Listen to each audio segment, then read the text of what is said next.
into zabani phela manje yena unkosikazi akafuni ukuthi asihambise kubantu soyibheka le nto khona soyithola inkinga. Kunalakho-ke nixabana nami ukuthi uyangishiya uyahamba. Eyi khona kuyabekezelwa mfowethu. Hayi mfethu ayikho into endlela yokubekezela. Hayi.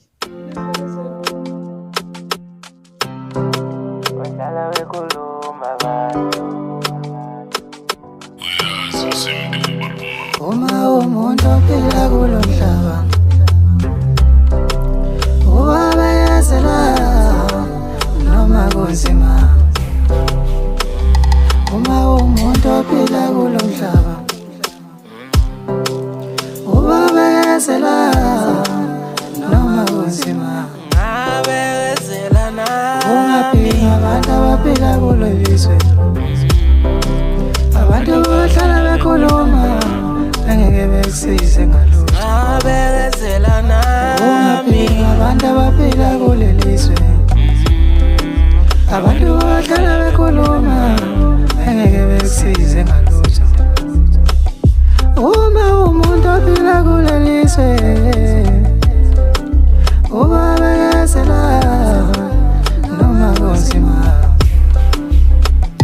Nami ngafika ngokubekezela lapho engikhona kwakungelula ngabekezela. Nami ngafika ngokubekezela lapho engikhona kwakungemnandi ngabekezela.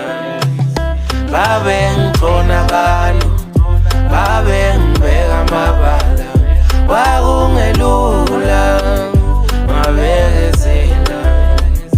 Babengixona abantu babengibeka amabala kwakungemnandi ngabekezela.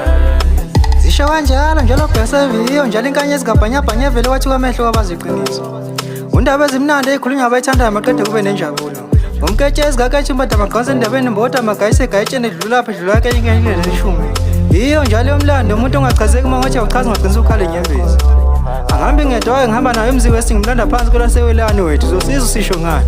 Uma umuntu ophila kulo mhlaba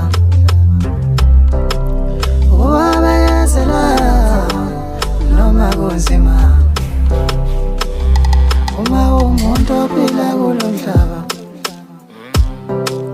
ubabekezela noma kunzima. Ngabekezela nami ungaphila abantu abaphila kulo lizwe. Abantu bahlala bekhuluma angeke bekusize ngalutho. Ngabekezela nami ungaphila abantu abaphila kulo lizwe. Abantu bahlala bekhuluma angeke bekusize ngalutho.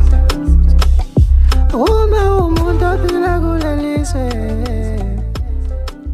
ubabekezela noma kunzima. Kwandela Nthatheko.